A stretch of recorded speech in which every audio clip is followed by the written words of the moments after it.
muri Matayo 13 mirongo mike, Matayo 13 umurongo w'icumi. Jésus leur répondit, parce qu'il vous a été donné. Abigishwa baramwegera baramubaza bati, mbega ikigutera kubigishiriza mu migani ni giki? Arabishura ati, mwebwe mwahawe kumenya amabanga y'ubwami bwo mu ijuru, ariko bo ntibabihawe. Kuko ufise azohabwa bikamucagatira, ariko udafise azokwakwa n'ico yari asanzwe afise. Igituma babwira mu migani nuko iyo baraba batabona, kandi iyo bumva batumva, kandi badatahura. Kandi ibyo uwavugishwa n'Imana Yesaya yavuze bibashitseko ngo, kumva muzokumva ariko ntimuzoruha mubitahura, kuraba muzoraba ariko ntimuzoruha muvyihweza. Kuko umutima w'ubwoko ucuramye, mu gifaransa ngo ukomantaye, amatwi yabo akaba ari ibihurugutwi, amaso yabo bakayahumiriza ngo ntibarabishe amaso, ngo ntibumvishe amatwi, ntibatahurishe imitima, ngo bahindukire bakize.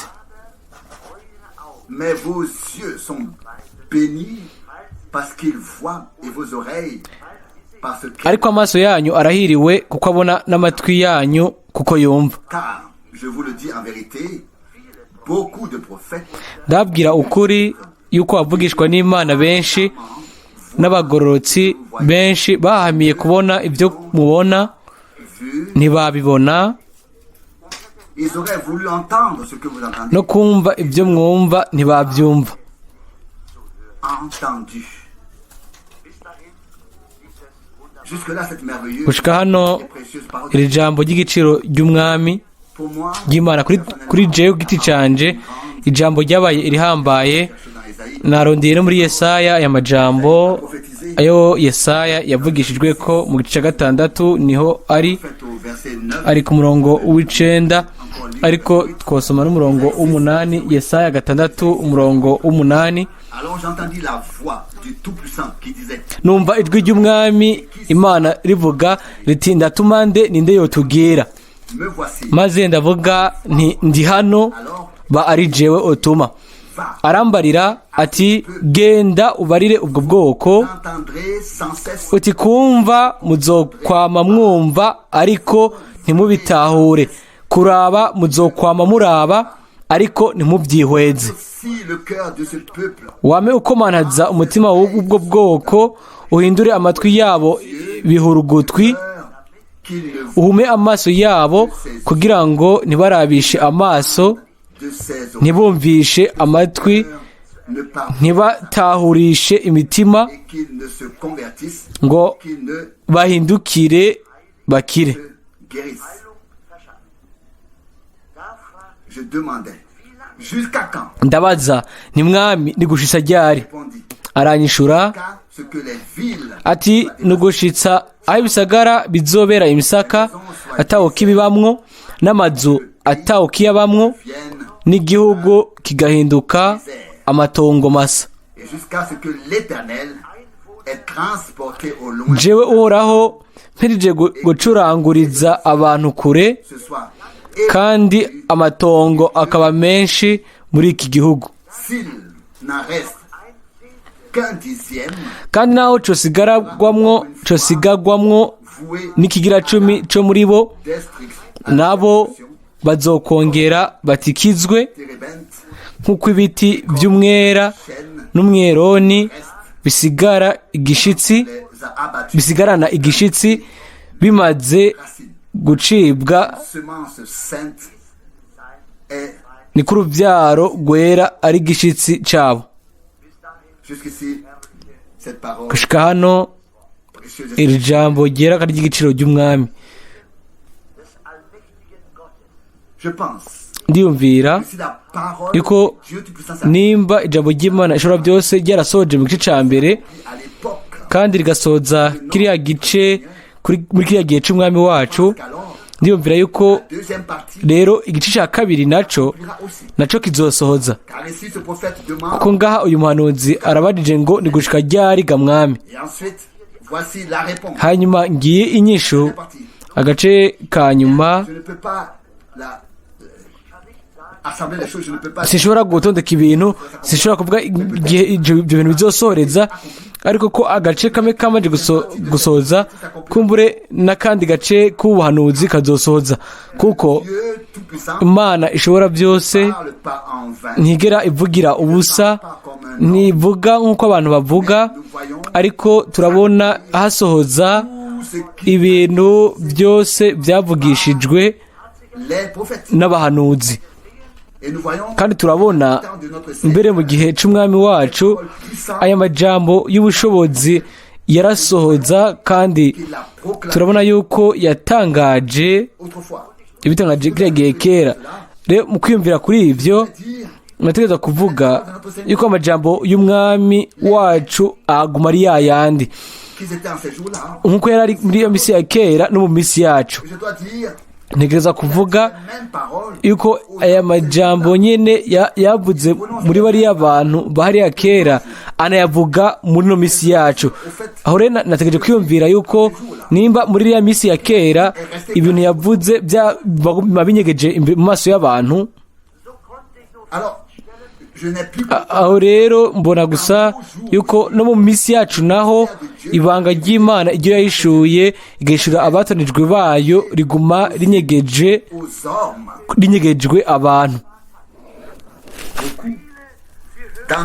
Benshi muri bo barumviriza, bakumva, barabona, ariko ntibashobora gutahura, ntibashobora kubyihweza.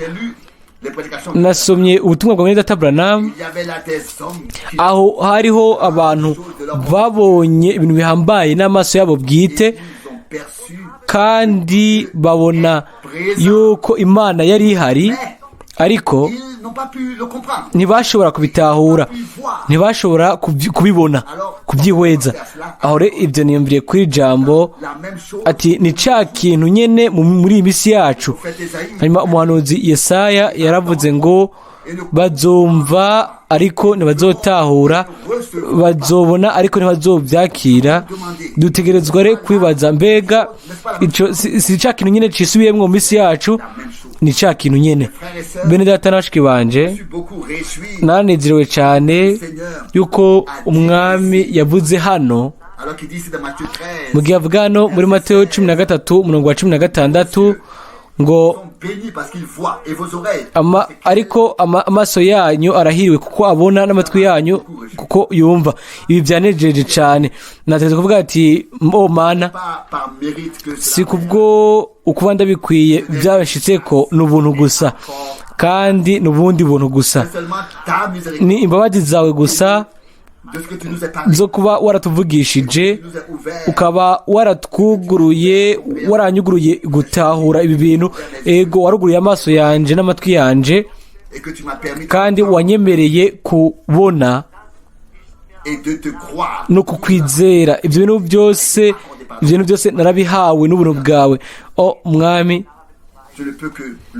nshobora guhimbaza gusa, nkashira hejuru izina ryawe ryera. Jewe no gushimira gusa yuko wuguriye amaso yanje, amatwi yanje, hamwe n'ubwenge bwanje, gutahura kwanje.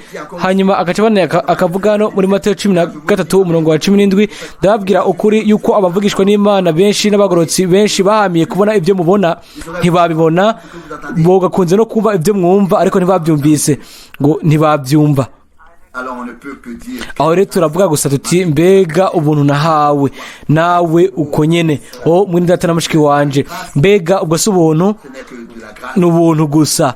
Mbega twobikoze iki? Dushobora guhimbaza ubwo buntu gusa, tugasha icubahiro umwami wacu, tukamuha amashimwe, tukamuha ugusenga kubw'ubuntu bwose yaduhaye muri no mauvais temps. minsi ya nyuma mibi, iyi minsi yononekaye, nimba twavuga ibintu nk'uko. Ariko kuno mugoroba turashaka kumuhimbaza, tumushyire hejuru mu buryo bushasha izina ryiwe, kuko niwe mwami wacu, niwe mukiza wacu, yaradutabaye, yaradufashije mu minsi, ku munsi w'agakiza. Nico gituma ubu rero turashaka guhaguruka hanyuma tumusenge.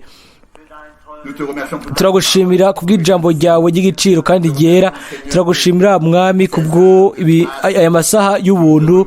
Turagushimira mwami ko wuguruye amaso yacu, waruguruye amaso yanje mwami. Ndagushimira yuko wahanaguye amakosa yacu n'ibyaha byacu, kuba waratwejeje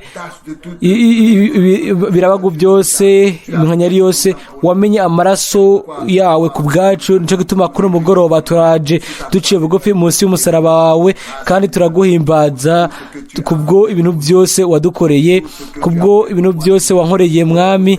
O mwami, mwami urazi kandi ibyo tubayemwo muri kino gihe mwami. Turabizi yuko ibyo akanwa kawe kera kavuze byose bizotegezwa gusohoza, mbere hamwe n'ubwoko bwawe bw'Abisirayeli. O mana, o mana, tanga ubuntu bwawe kubw'ubwoko bwawe, ufashe bafashe mw'iyi minsi ya nyuma, ibihe by'akababaro, bashobore guca mu bigeragezo byabo, bashobore ubwoko bwawe bushobore kubisohokamwo. O turasaba natwe utugirire ubuntu, utugirire imbabazi mwana masaha ya nyuma y'ibigeragezo, mu gihe tukiri hano kwinose, kuko vuba uzoza mwami ko turondera utujane mu bwiza bwawe. Turindiriye iyo saha, turindiriye isaha buri saha, umunsi buri munsi, ariko turabizi ko tutarindiriye ubusa, kuko turabizi yuko ijambo ryawe rirasohoza.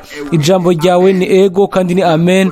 Wakire ugushimwa, wakire amashimwe yo mu kanwa kanje no mu mutima wanje kuri no saha y'uno mugoroba, kandi uhezagire nk'uko ibyo byasabwe. Uhezagire ubwoko bwawe bwose ahantu hose na hano muri kino kibanza. Niryo sengesho ryanje mu izina rya Yesu, amen, amen. Imana ihimbazwe kandi ishimwe kubwo amajambo twamaze kumva. Ibyiyumviro biduca mu mutima.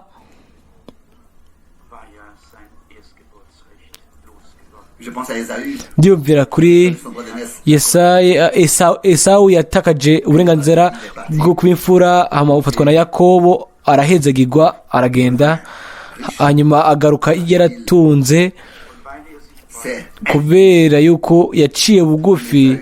Mbere Esawu yararize, arena nawe amuramugumbira, uko ari babiri bose biyumvise ukudasanzwe. Aho rero icyo twigamwo ni uko abo bose Imana ihezagiye, abaronse uburenganzira bw'umwana w'imfura, baraca bugufi imbere y'abandi bantu bose. Ntibabaraba basuzugura, babarabira hejuru, ariko baca bugufi imbere y'Imana, bagaca bugufi imbere y'abantu, bagatwara mu mutima yabo ugushima mu buryo bwimbitse, mbere mu bintu no muri abo no kuri abo badafise uburenganzira bw'abana b'imfura.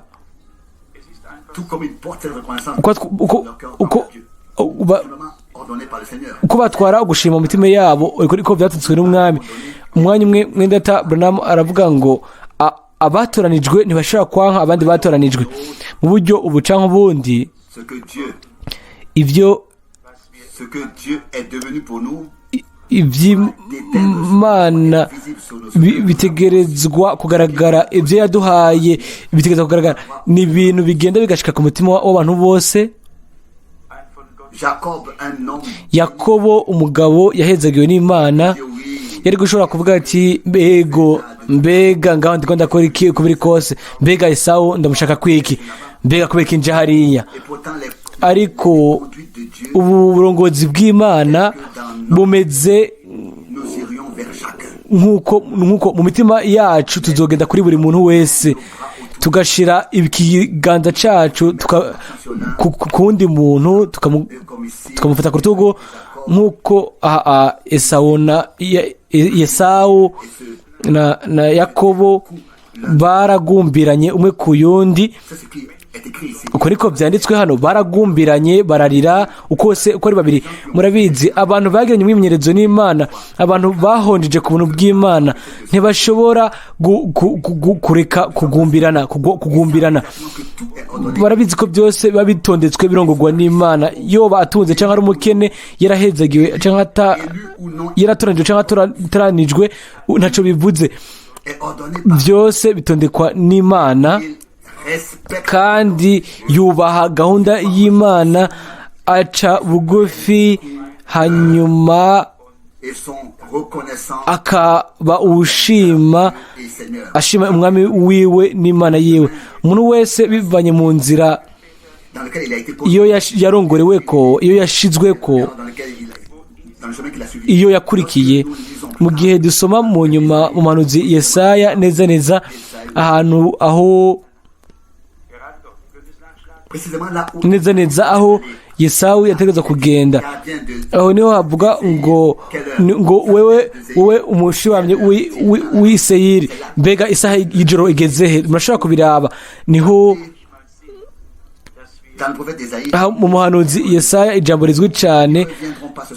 Ku mugoroba ntituza kubiza ko, ariko biratangaje kubona yuko inzira z'Imana rimwe na rimwe ziba zimeze y'ukuntu bidusiga dutuma ducecetse. Yesaya 21 umurongo wa 21.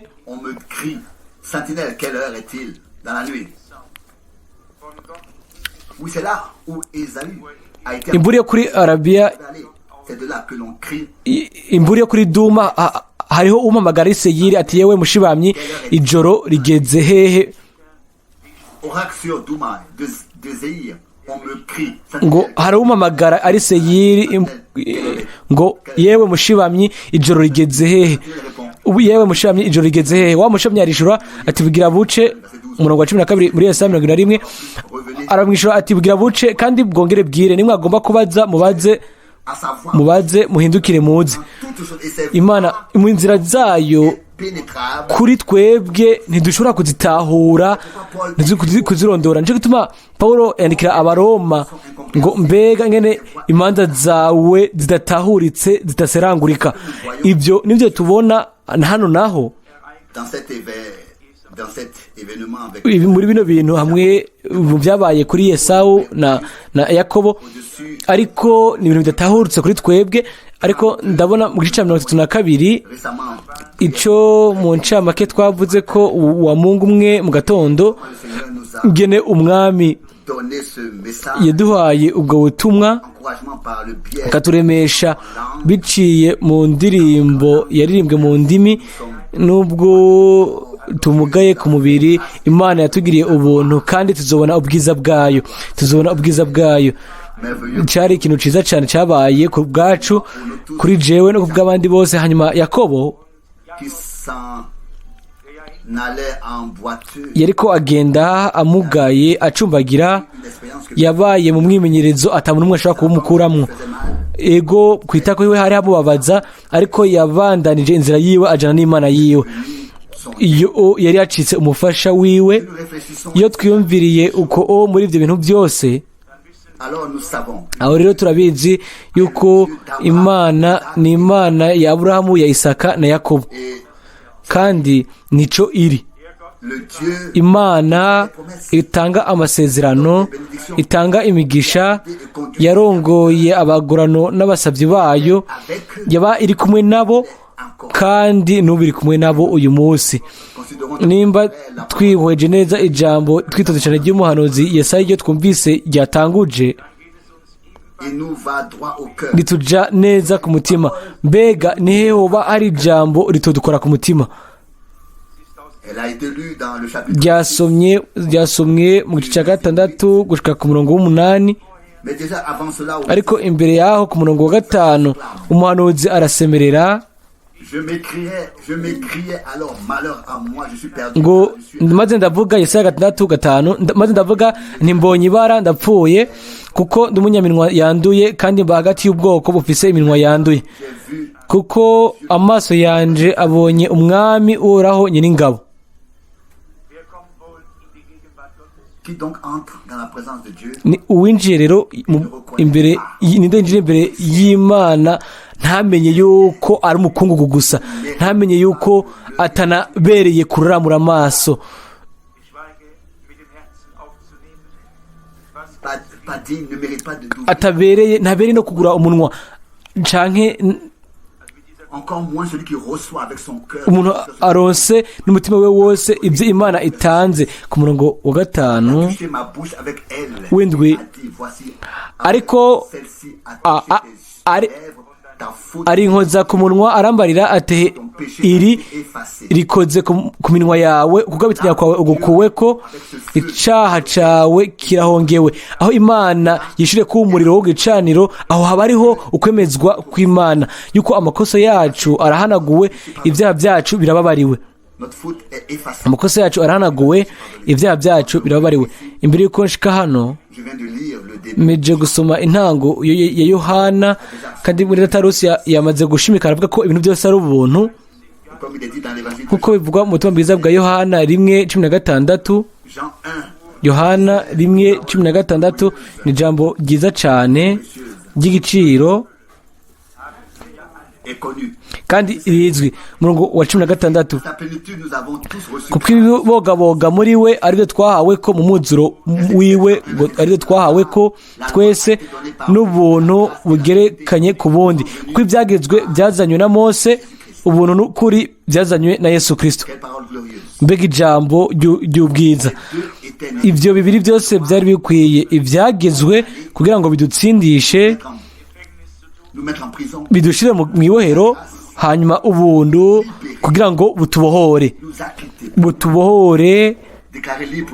buvuge ko twidegembya, bureke udusohoke, utugarukane ku Mana.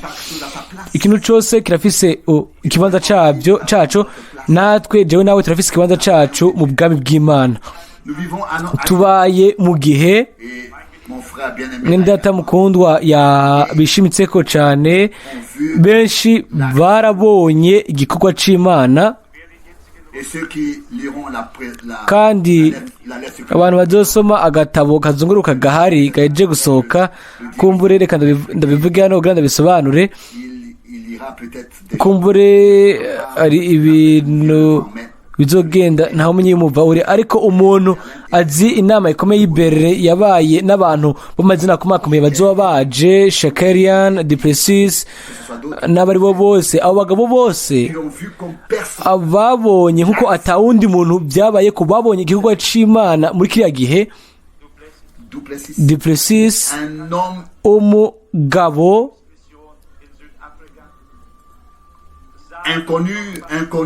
atazwi mu gikorwa ca Pentecote muri Afrika y'Epfo, yabonye igikorwa c'Imana i Durban no mu bice bitandukanye by'Ipretoria. Hanyuma amaze kubona ibyo bitangaje bikomeye, yahisemo kuza kubera muri Amerika. Hanyuma akurikirana Mwene Data Branham mu makoraniro yose aho Mwene Data Branham yagenda. Abantu bazi ubutumwa bwa Mwene Data Branham barabizi yuko Duplessis rimwe na rimwe yaravuga mu makoraniro y'inyuma ku muhingamo, hanyuma Mwene Data Branham akaca avuga ku mugoroba. Hanyuma ababandanije gusoma barabona kandi bakumva Mwene Data Branham avuga ngo uwo mugabo ni inshuti yanje. Hanyuma uwo mugabo, uwo Mwene Data Branham misi yose yita kandi inshuti yiwe, ahantu hose bari, ntiyarazi yuko uwo mugabo yari katwara abapantekoti mu mutego uwo batashobora kuvamwo. Mbega ibimenyetso n'ibitangaza byamarikiye uwo mugabo, binezaneza gusa, ibyo byamwugururiye umuryango akaja ahantu hejuru cyane hakomeye. Hanyuma akaja mu gukomera. Hanyuma icabivuyemwo nuko bagiye mu kaboregwe ku Pentecote. Hanyuma umuntu abonye ibintu nk'ivyo aratangara. Twebwe nitwo birema ngaho ibyo hano, nitwo kwerekana ico abo bantu berekanye, ariko iyo tugenzuye ico kintu tukirabiye hafi cyane, turabona aho amene ikora. Aho rero tuvuga ngo twebwe ibyatuguye ko byatuguye ko mu bugwaneza twaronse ijambo ikomeye. Ntidushaka gucira urubanza umuntu n'umwe, ntidufise n'umwanya kandi w'ibyo. Mbere abo bantu nobagumbira n'ubu ntakekeranya na gatonya.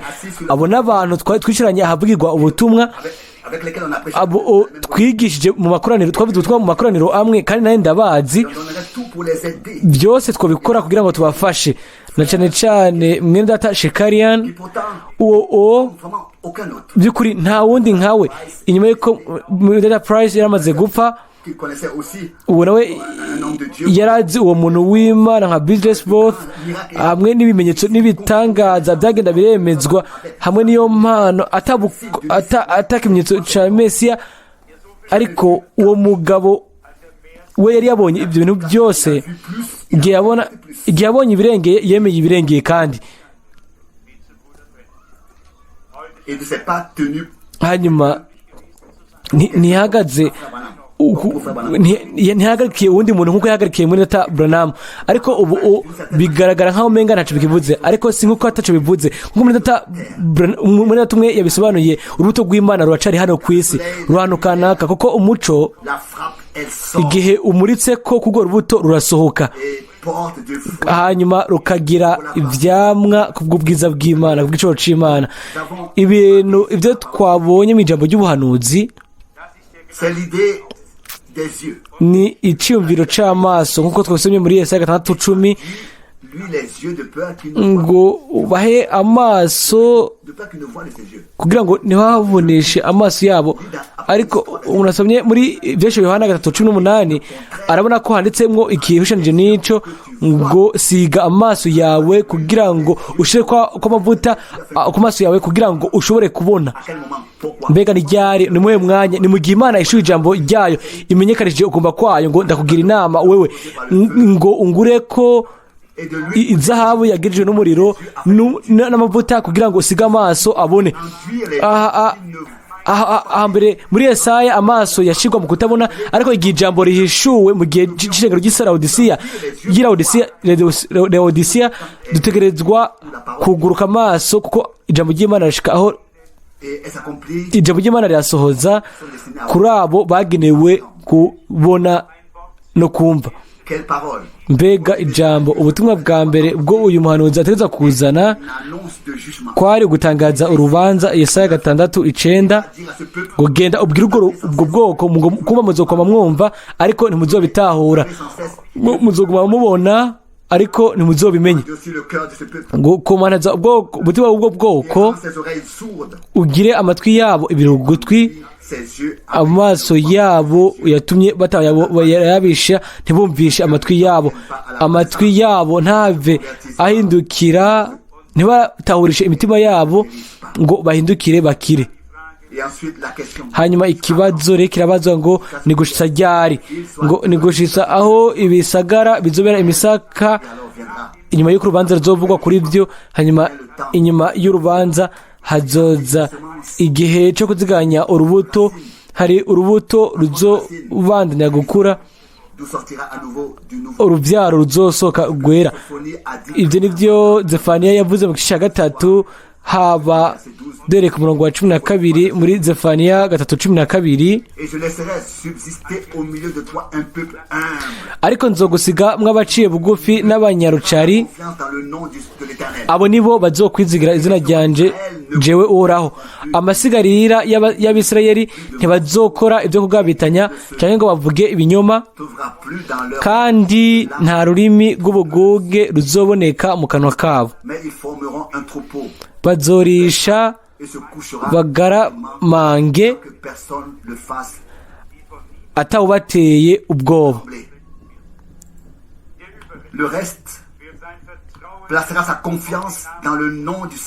Abasigaye bazoshira icizigire mu mwami.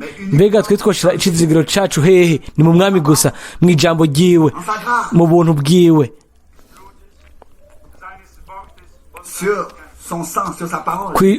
ku maraso yiwe, ku ijambo ryiwe, kandi no kuri mwemu wiwe, ku bushobozi bw'izina ryiwe twoshira icizigiro cacu. Hanyuma ijambo ry'Imiseno rishasha naryo ni amahirwe akomeye mu gihe umwami ashobora kubwira abiwe muri Matayo 13 ngo mwarahawe kumenya amabanga y'ubwami bw'ijuru, kumenya mukumva mukabona ibyo Imana yasezeranije biciye mu kanwa k'abahanuzi, ibyo yavuze. Twese twabisomye muri Matayo 13 ku murongo wa 16. Vos yeux sont bénis. Mais vos yeux. Ariko amaso yanyu arahiriwe, mu Gifaransa ngo arahezagiwe, kuko abona, n'amatwi yanyu kuko yumva. Car je vous le dis en vérité, beaucoup de prophètes. Ndababwira ukuri yuko abavugishwa n'Imana benshi n'abagororotsi benshi bahahamiye kubona ibyo mubona, ntibabibona. Bashaka kumva ibyo mwumva, ariko ntibabyumva. Uyu munsi iri jambo riko ribwira wewe, riko ribwira na jewe. Uyu munsi riza kuri twebwe ngo ariko amaso yanyu, asoma gusoma umurongo wa 16, ngo amaso yanyu arahiriwe, kubera yuko umwami yafatira ku ijambo ry'umuhanuzi Yesaya akishura ikibazo c'abigishwa biwe, kuko haranditse hano ku murongo w'10 ngo abigishwa baramwegera baramubwira bati, mbega niki kigutera kubigishiriza mu migani niki? Aha ariko avuga ubwoko. Umurongo wa 11 arabishura ati, mwebwe mwahawe kumenya amabanga y'ubwami bwo mwijuru. Reka mvuge ibi mu buryo bwumvikana. Abantu bose bagenewe kuba mwijuru, abo bagenewe kumenya amabanga y'ubwami bw'Imana bakiriho, kuko abo nibo byagenewe. Uko niko bimeze, nta kundi byogenda. Rero ahari hacavuga ku murongo wa 11 ngo arabishura ati, mwebwe mwahawe kumenya amabanga y'ubwami bwo mwijuru, ariko bo ntibabihawe. Kuko ufise azohabwa bikamucagatira, ariko udafise azokwakwa n'ico yarasanzwe afise. Mu bundi butumwa bwiza aho hacavuga ngo ibyo biyumvira ko bafise, ngo bazokwakwa n'ibyo biyumvira ko bafise. Luka 8 umurongo wa 18. Ariko Imana ntiyaka ibyo yatanze. Ibyo nk'uko Matayo yabivuze ugutsindanishirizwa ukwezwa mu batizo wamwe mu yera, kimwe kizokwinjizamwo ikindi, atari uko birashika yuko kimwe kidadufasha, nimba icya kabiri n'icya gatatu bidashobora kubandanya. Inyuma yo gutsindanishirizwa nyako hari abandanya ukwezwa nyako, inyuma yo kwezwa nyako abandanya umubatizo wamwe mu yera, kimwe naco byotumarira ikindi bidashobora kubandanya. Ngo mwe mwahawe kumenya amabanga y'ijuru, umuntu yagenewe kuba mwijuru, ibijanye n'ubwami bw'Imana, ibyo Imana yavuze hamwe n'ibyo yahishuye, ibyo bizogaragara mu mutima wiwe, ibyo azobishurirwa mu mutima wiwe, ibyo azobihabwa mu by'ukuri. Ibyo ntazobihishurwa gusa, azobihabwa. Nta kundi kuntu byogenda. Umuntu atagenewe kubona ubwiza bw'Imana azoca ku ruhande, azokumva imigani, azobisobanura, nta kintu azobitahurako. Ariko umuntu yabigenewe ibyo azobitahura ibyo bintu. Amaso yanyu arahezagiwe, umurongo wa 13 wo muri Matayo 13, n'amaso yanyu arahiriwe kuko amatwi yanyu arawe kuko yumva. Acabanira rero umurongo Matayo umurongo wa 17 ngo ndababwira yuko abavugishwa n'Imana benshi n'abagororotsi benshi bahamiye kubona ibyo mubona ntibabibona, no kumva ibyo mwumva ntibabyumva. Abantu bakera b'Imana bakera barahanura bakavuga ku buntu buzoza kuri twebwe biciye kuri Kristo. Barabivugishwa ko bakavuga ukuza kwa Mesiya, ariko barasinziriye, ntibabonye umunsi, ntibabonye n'igihe cyo kumva no kubona ibyo bintu byose no kubibona bisoza. Umuhanuzi Yesaya hamwe n'abandi bahanuzi bose bahanura entrer à la maison, barinjiye batashe mu rugo batabibonye batumvise ibintu byose bahanuye bishika, ariko umwami we akavuga ngo mweho amaso yanyu arahiriwe kubera yuko arabona parce qu'ils entendent kandi amatwi yanyu arumva.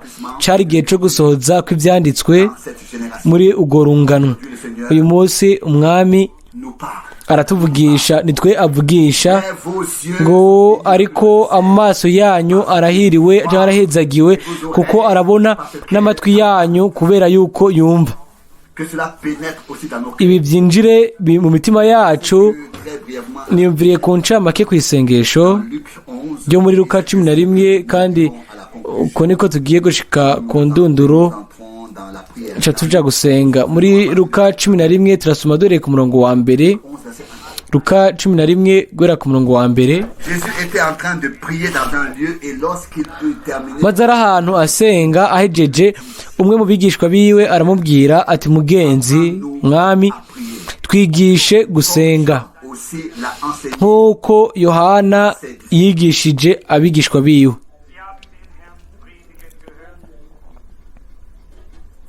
Ils ont entendu le Seigneur prêcher, Bumvise umwami avuga ubutumwa, bari kumwe nawe, mais ils n'avaient qu'un seul désir. ariko bari bafise icyifuzo kimwe, ngo twigishe gusenga. Seigneur, Mwami, entendu et vu, inyuma yo kumva no kubona ingene yasenga, il n'y avait plus qu'un seul désir. bari basigaranye icyifuzo kimwe gusa muri bo, bati mwami, Nous à prier. twigishe gusenga nk'uko Yohana À ses disciples. yigishije abigishwa biwe.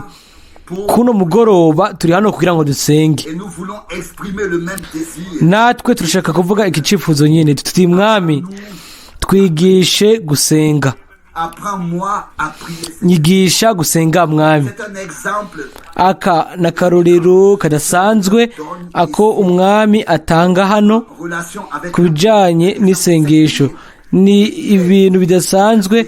Hano rero ku murongo wa 5 akaca havuga, poursuivi. Qui d'entre vous arababwira un ami ati, ninde muri mwebwe et irait le trouver au milieu de la nuit? afise inshuti yoja iwe mu gicugu, Moi, akayibwira ati, inshuti yanje ngurana udutsima 3 kuko haje inshuti yanje ivuye ku rugendo, nanje ntagira icyo ndayizimana. ne me dérange Uwo mu nzu yomwishura ati, sigaho kungora, namaze kugara kandi turi kumwe n'abana banje ku buriri, sinshoboye kubyuka ngo ndayiguhe. Maintenant, le Seigneur dit, Ubure umwami wa acica bwa hano ngo ndababwire, naho ne se lèverait pas, atobyugwa nuko ari inshuti yiwe ngo ayimuhe, ariko ce dont il a kuko atagize isoni zo kumuhambira, arabyuka akamuha ibyo agomba byose. En d'autres termes, Mu yandi majambo, uyu mugabo yashitse mu byo akeneye ari mu ijoro, yarakeneye gufashwa, yarakeneye kugaburira uwaramugendereye, il ne se contente pas de faire. ntiyahagijwe no kudodora rimwe ngo hanyuma ngo yumve ngo sifise umwanya, ariko yaradodoye aradodora gushika aho atari inyishu y'amajambo gusa yoba ariyo guhakana, ariko yabaye ari inyishu itumbereye gushika aho yaronse mu by'ukuri aronka ikintu cyo yari karasaba mu biganza byiwe akakibona, hanyuma ataha muhira iwewe. Umugabo ntiyatashe kubera yuko bambwiye ati ntungore, oya, yagumye ku muryango aguma kudodora, aguma ku muryango aradodora akadodora. Il ne s'intéresse pas à sa Ntari yitwaritse kumenya nimba uwo mugabo agumye aryamye, nimba abana biwe bari ku buriri, nimba umuryango wugaye, yagumye aho et il frappe. aradodora gushika aho aronse ibyo akeneye n'ibyo ariko arasaba. Aho rero Après avoir reçu, naho inyuma y'uko abironse niho yatashe iwe. Aho rero niho ijambo ugukomeza rimwe na rimwe tugumarara aho tutari dukwiye kugumarara, aho rero tukaba dushaka kurekura, ariko hano dukwiye kuba abagumaraye aho tukashimika ntituhebe, ariko tugashishikara tukadodora.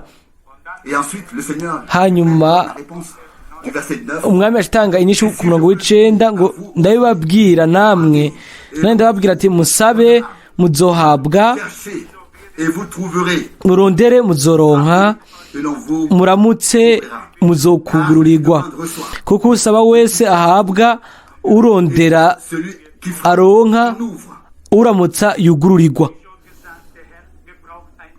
Comme nous l'avons déjà dit, le Seigneur nk'uko tumaze kubivuga, umwami akoresha akarero ko ngaho gasanzwe ko mu buzima busanzwe, aho umuntu umwe aza gusaba uyundi ikindi kintu, aho umwe aza gusaba ikindi kintu uwundi akavuga ugukomanaza umuti, ukugomeka izosi, akareka agasiga kuguma ajugunywa asunikwa, ariko akaguma gushika aronse ibyo asaba. Hanyuma akatubwira hano ku murongo w'9 ati nanje ndababwira ati musabe mubwo buryo nyene muzohabwa. Nkeneye kuraba niba harimo akaburungu hano kwabo ngo musabe muzohabwa. Uko nyene byari bikwiye kumera inyuma yo gusaba kuvuga ngo musabe nk'uko nyene, musabe nk'uko uwo yasaba. Ntimufate izina canke nimwiyumvire yuko atari umwanya bikwiye. Niba mfise intege zo kudodora no kurindira, nimugire intege zo kurindira kugira ngo ikintu kibe hagati muri mwebwe. Ndibaza mbega natahuye icyo cyo isengesho, mbega natahura icyo gusenga icyo ari cyo. Igihe umwami abajijwe hano yari yahagaritse gusenga, hanyuma arabazwa ngo rero dufashe tugishe gusenga. Yababwiye uyu muntu yagiye mu gicugu asaba ibintu ntiyahava igihe cyose atari bwaronka icyo aronka. Kumbure ndeka munyemere mvuge hano, Imana ntisinzira. Turashaka kuza kuri we kandi turafise isezerano, musabe kandi muzohabwa, murondere muzoronka, mudodore bazobugururira. Ibi nivyo dushaka, nivyo dushaka kugira mu mitima yacu. Igihe dusenga ibi tubishiremwo, tuvuge tuti mwami nyigisha gusenga, kandi si gusenga gusa mu majambo n'amajambo gusa, ariko atanze akarorero ico bisigura gusenga by'ukuri. Bisigura ngo ntutahe atakintu kimwe ukoze, utararonse ikintu na kimwe, ariko ushishikare mu isengesho udodore gushika aho bakugururiye. Hanyuma acavuga ngo uwusabye araronka, urondeye arabona, kandi udodora bazomugururira. Ku murongo w'10 hacavuga ngo urondera arabona, udodora arugururirwa. Ku murongo wa 11 ngo kandi ninde muri mwebwe umuvyeyi umwana wiwe yomusaba umutsima akamuha ibuye? Imana iduha ibyo tuyisabye. Iyo muntu yasabye umukate, yarakeneye umukate, muriyumvira yuko uyundi yari gusohokana ikindi kintu, asohotse kugira ngo atange ikindi kintu, yari gusohokana umutsima uwo yasabwe. Nta kindi kintu cari guhaza ujya wundi mugabo, kuko ntiyarakeneye ikindi mu bindi bintu, yarakeneye umutsima, yasabye umutsima. Mbega uyu munsi ukeneye iki? Mbega uyu munsi nkeneye iki? Mbega ushaka iki? Mbega nza kurondera iki uyu munsi? Kuko mbega dushaka kumubwira iki? Mbega dushaka gushimika mu biki? Mbega dushaka gushimika hehe? Mwami, turadodora gushika aho wuguruye, gushika aho wishuye, gushika aho utanze ibyo dukeneye. Hanyuma nimba twizera ako karorero tukagashira ku mutima by'ukuri, tukaja hamwe mu isengesho mu izina ry'umwami, aho rero nta kundi kuntu byogenda, Imana iratwishura. Kuko mu by'ukuri turafise impamvu nyinshi zitutera kumushima n'imitima yacu yose no kumusenga. Hariho amasengesho yamaze kwishura, ibindi dusaba nabyo biracagoye. Kundi gusaba imitwaro dufise hano, ibyo nabyo turakeneye kubizanira imbere y'inyonga z'Imana. Ntaco bivuze aho bene data na bashiki bacu boba bari, turashaka kubibuka. imana irafite amasigarira abo izobandanya inzira nabo gushika ku iherezo, kandi kubw'ibyo itugireho ubuntu jewe nawe n'abandi benshi, kugira ngo duhindukirize amaso yacu kuri we gusa, hanyuma tugende tujya imbere. Mu kwizera rimwe na rimwe duca mu bwina bwimbitse cyane, inzira yacu ariko ija hejuru, itumbera hejuru, ija mu bwiza bw'Imana. Mbega ni kangahe muri Tabernamu yakunze kubivuga ko inzira iduga ibanza kumanuka ica mu bwina, kugira ngo dushobore kubishima igihe dushitse hejuru mu busongero. Imana iduhezagire, ibane natwe, ishobore guhindura umuvumo mu mugisha, ikore ko kugira ngo byose bigende neza mu bana bayo bose, kubw'ubwiza no gushimwa kw'izina ry'iwe ryera. Amen.